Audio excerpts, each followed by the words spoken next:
नमस्कार, जय जोहार। साथियों, जागो पंच में आप सभी का हार्दिक स्वागत, अभिनंदन। साथियों, जागो पंच इस प्रयास में है कि हमारे समाज से अंधविश्वास और पाखंड समाप्त हो जाए और इसका अंत हो जाए। लेकिन साथियों, इसके पीछे बहुत बड़ी ताकतें और कुछ ऐसी शक्तियां काम कर रही हैं जिससे हमारे समाज में अंधविश्वास और पाखंड दिन ब दिन गहराता चला जा रहा है। इसके पीछे क्या राज है? इसके पीछे का राज है, आज हमारे समाज में चारों तरफ सोशल मीडिया और यूट्यूब, फेसबुक, इस तरह के तमाम ऐसे संसाधन हो गए हैं जो अंधविश्वास और पाखंड परोसने का बहुत बड़ा काम कर रहे हैं, जिनमें आज हमारी जो मेन स्ट्रीम की मीडिया है उसकी भी बहुत बड़ी भागीदारी है। इसी भागीदारी में मैं आज लेके आया हूँ। आज आप सभी ने न्यूज़ 18 का नाम सुना होगा। न्यूज़ 18 एक ऐसा चैनल है जो हमारे टीवी चैनलों पर दिखाई देता है। ये न्यूज़ चैनल हमारे समाज में कैसे अंधविश्वास पाखंड परोस रहा है, आज मैं आपके सामने वहाँ से वो घटना लेके आया हूँ जो आप आश्चर्यचकित रह जाएंगे कि क्या ऐसा भी है। जबकि उस न्यूज़ चैनल ने, इस न्यूज़ 18 हिंदी चैनल ने अपना पल्ला भी झाड़ लिया है। पहले आपको अंधविश्वास ये पूरी तरह परोसता है और उस अंधविश्वास को परोसने के बाद खुद ही कह रहा है कि हम इसकी पुष्टि नहीं करते हैं। तो साथियों, आइए चलते देखते हैं कि ये न्यूज़ 18 किस तरह से हमारे समाज में अंधविश्वास और पाखंड परोस रहा है। तो साथियों, लिख रहा है, ये आपको मैं तारीख बता देना चाहता हूँ, अप्रैल 9 को 2024 को 17:12 पर इन्होंने अपना ये अपडेट किया है। और इस अपडेट में क्या लिख रहे हैं? पहले लिख रहे हैं मिथ्स, यानी पौराणिक। तो आप इसे कैसे समझते हैं, कैसे लेते हैं, इसको इससे मतलब नहीं है। पहले ये आपको पूरी तरह से पाखंडमयी स्टोरी देगा। और उस पाखंडमयी स्टोरी में क्या दे रहा है?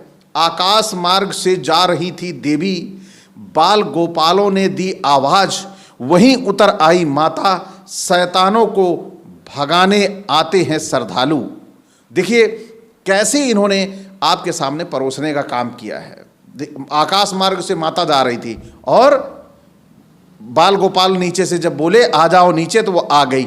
लेकिन जब एक मंदिर में एक छोटी सी बच्ची चीख रही थी, जिसकी इज्जत खतरे में थी, जिसका अस्तित्व खतरे में था, अबोध 8 साल की बच्ची जिसके साथ दरिंदगी कर रहे थे, वहां पर देवी को यह चिल्लाहट क्यों नहीं सुनाई दी? ये लिख के नीचे डिस्क्लेमर डालने वाले ये चैनल क्यों इन कहानियों को क्यों नहीं डालते कि तब वो माता कहां थी?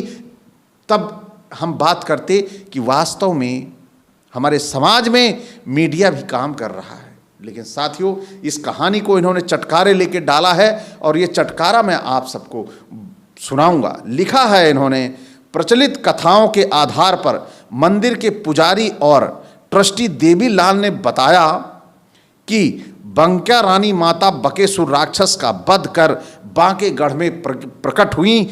वहां से प्रस्थान कर आकाश मार्ग से जा रही थी।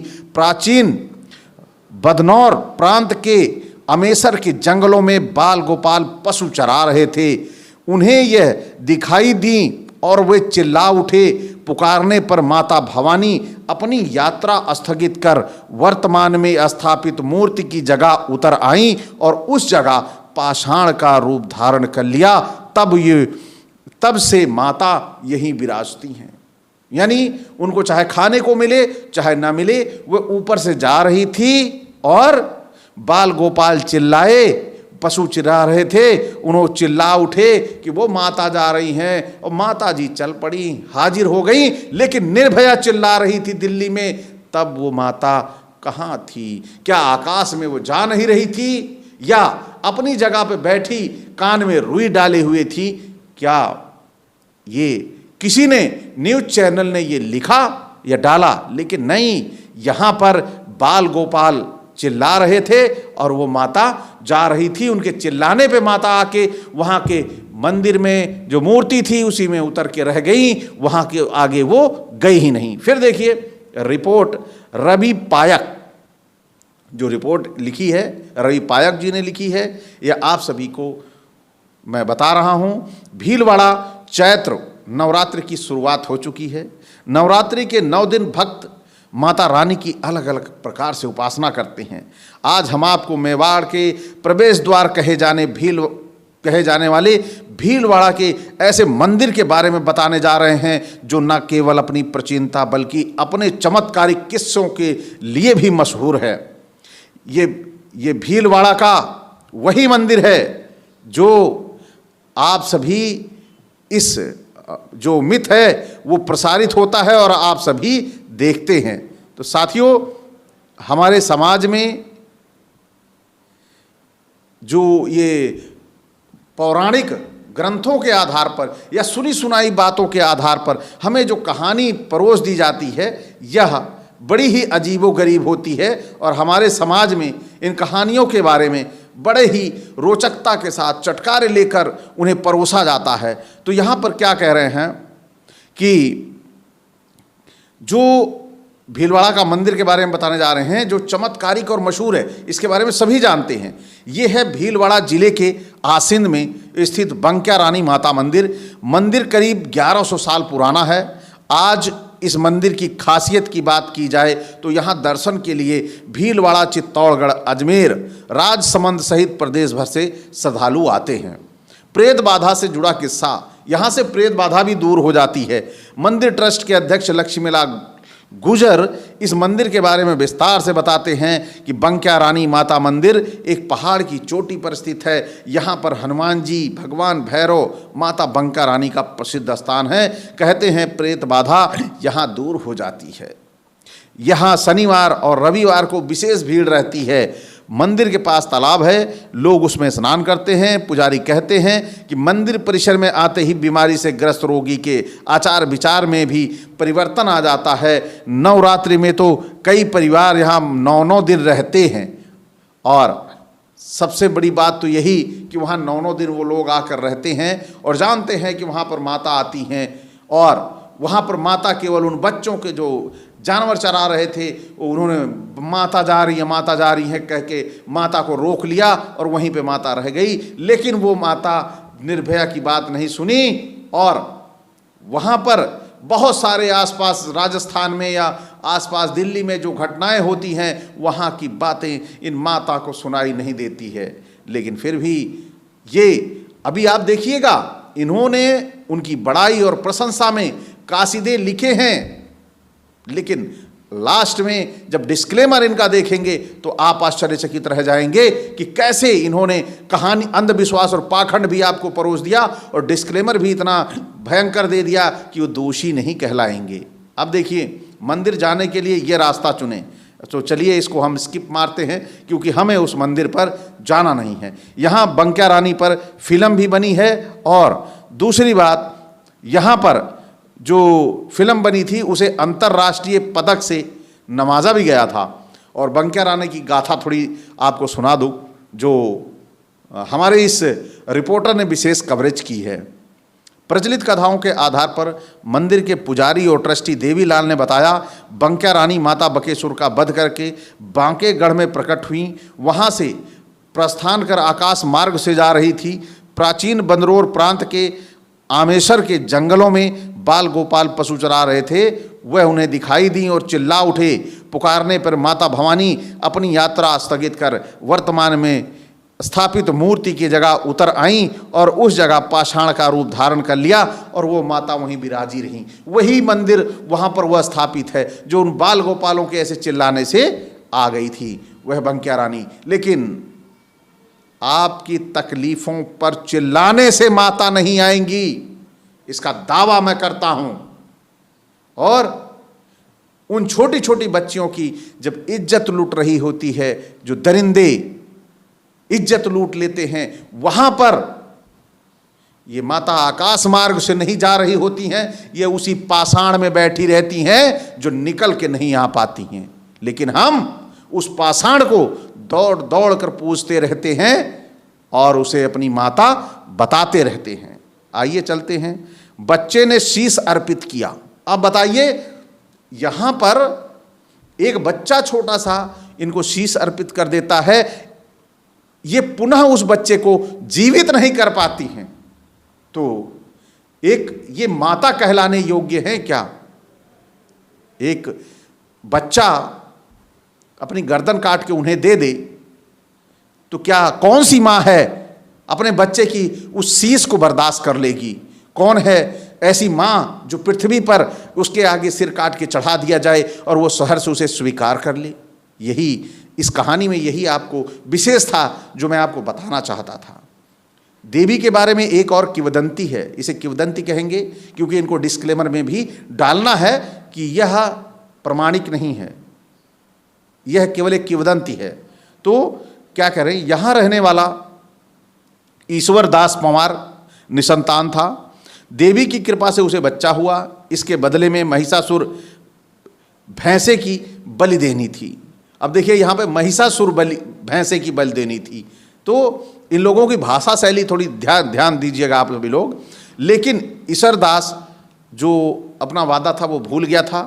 जब वो बच्चा 12 साल का हुआ तो माता के प्रताप से अपने जन्मदिन पर वो पिता से बोला कि मैं बंकिया रानी के दर पर समर्पित होने जा रहा हूँ, क्योंकि आपने वादा किया था कि 12 साल पे मेरे पूरा होने पे आप उन्हें भैंसा दोगे, तो इसीलिए मैं वहाँ पर जा रहा हूँ। इतना कहकर बच्चा वहाँ से चला गया और अपना शीश माँ के चरणों में अर्पित कर देता है। जब तक परिवार के लोग वहाँ भागे भागे आए तो देखा बच्चे का सिर सोने के थाली में कटा पड़ा हुआ था। आज भी वहाँ मंदिर के बाहर कटे हुए धड़ पर सिर रखे हुए मूर्ति लगी है। अब आप यहाँ थोड़ा सा गौर करिएगा, कौन व्यक्ति ऐसा है अपनी गर्दन काट के थाली में रख देगा? सबसे पहले इसे सोचने वाली बात है कि कौन वहां पर सातिर व्यक्ति था उस बच्चे की जो गर्दन कट के चढ़ी है और थाली में रखी हुई है सोने की। वह किसी ने काटी है। यहां पर भी उस बच्चे की हत्या हुई है। लेकिन हमारा समाज अलौकिक और आध्यात्मिक और आस्था में इतना डूब चुका है कि वह हत्या को पहचान ना करके उस बच्चे के शीश की पूजा आज कर रहा है। कैसे, आइए अब आपको बताते हैं। क्योंकि जब उसने अपना शीश अर्पित कर दिया तो सोने की थाली में वहां मिला, फिर मंदिर के बाहर कटे हुए सिर पर सिर रखे हुए मूर्ति लगी हुई है, यानी कि वो मूर्ति वहां पर आज भी लगी हुई है और यह नहीं कह पा रहे हैं कि उस बच्चे की हत्या हुई है। जैसे हमारे समाज में ये देखने और सुनने को मिलता है कि कहीं पुल नहीं बन रहा होता है, पुल बार बार गिर जा रहा होता है तो टूट जाता है, तो समाज में बलि देने की प्रथा है। कहीं ऐसा तो नहीं था, इस बच्चे की भी वहां पर सिर पड़ा हुआ था, तो बंकिया रानी को क्यों दोष देते हैं? ऐसे देवी देवताओं को क्यों दोष देते हैं? वहां पर किसी ने उस बच्चे की बलि तो नहीं चढ़ा दी थी। ये बड़े ही गौर करने की बातें हैं, लेकिन अंधविश्वास और पाखंड से जब हम उबरेंगे तभी ये समझ पाएंगे। और साथियों, यहां पर देखिए, अब बड़ी खूबसूरती के साथ इन्होंने अपना डिस्क्लेमर रिप्रेजेंट किया है। डिस्क्लेमर क्या दिया है? चिकित्सा, स्वास्थ्य संबंधी नुस्खे, योग, धर्म, ज्योतिष, वास्तु, फेंगशुई आदि विषयों पर आलेख अथवा वीडियो समाचार पत्र सिर्फ पाठकों दर्शकों की जानकारी के लिए हैं। इनसे संबंधित किसी भी प्रयोग से पहले विशेषज्ञ की सलाह लेना जरूरी है। हमारा उद्देश्य पाठकों दर्शकों तक महज सूचना पहुंचाना है। इसके अलावा इसके किसी भी उपयोग की जिम्मेदारी स्वयं उपयोगकर्ता की होगी। लोकल 18 इन तथ्यों की पुष्टि नहीं करता है। यानी वहां पर जो कहानी हुई है, वहां उस बच्चे की गर्दन कटी है, इसकी ये पुष्टि नहीं करता है। वहां पर उन बच्चों के बुलाने से माता आई है, इसकी पुष्टि नहीं करता है। लेकिन ये कहानी आपके सामने ये प्रस्तुत कर रहा है, अपनी कहानी को आपके दिमाग में डाल दिया कि देवी आती हैं ऊपर से, और आप उन देवी के चक्कर में अपनी गर्दन काट के वहां आगे रख देते हैं और आपका अच्छा खासा जीवन बर्बाद हो जाता है। आप किसी के नौनिहाल होते हैं, आप किसी के बच्चे होते हैं, आप किसी की जिंदगी होते हैं, और आप इन अंधविश्वासों और पाखंडों में किसी का प्यार खत्म कर देते हैं, क्योंकि वो बच्चा जिन माँ बाप का था, उन माँ बाप का हृदय कितना द्रवित होगा, कितने प्यार से बच्चों को अपने माँ बाप पालते हैं, और बच्चा जाता है कहीं सुसाइड कर लेता है, कहीं गर्दन काट के माता के आगे चढ़ा देता है। तो क्या ऐसी कहानियाँ हमारे समाज में रिप्रेजेंट करने लायक हैं? ऐसी कहानियाँ प्रस्तुत करने लायक हैं कि कोई बच्चा मनौती की है किसी माँ ने कि मुझे बच्चा हो जाए और 12 साल बाद मैं लाऊंगी या तुम्हें बकरा चढ़ाऊंगी या बलि दूंगी, और वो बलि ना चढ़े तो बच्चा जाए अपनी गर्दन वहां रख दे? क्या ऐसी धारणाएं हमारे समाज में प्रस्तुत की जानी चाहिए? तो यह एक तरह से हमारे समाज में डिस्क्लेमर देकर अंधविश्वास और पाखंड फैलाने का बहुत बड़ा षड्यंत्र है, जिसे हमारे समाज को बचना होगा। कोई भी देवी देवता आपकी इस तरह रक्षा करने नहीं आने वाले हैं। आपको अपनी रक्षा और अपने परिवार की रक्षा शिक्षा से, ज्ञान से ही कर सकते हैं, और इसी माध्यम से आप तरक्की और उन्नति कर सकते हैं। तो साथियों, आज का ये वीडियो आपको कैसा लगा?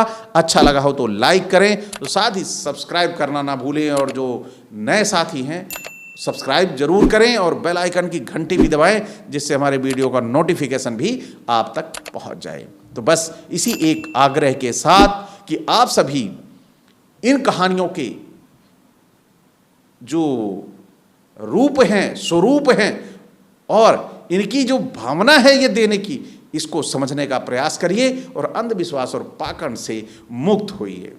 तो साथियों, इसी के साथ मैं विदा चाहूंगा। जय भीम, जय मंडल जी।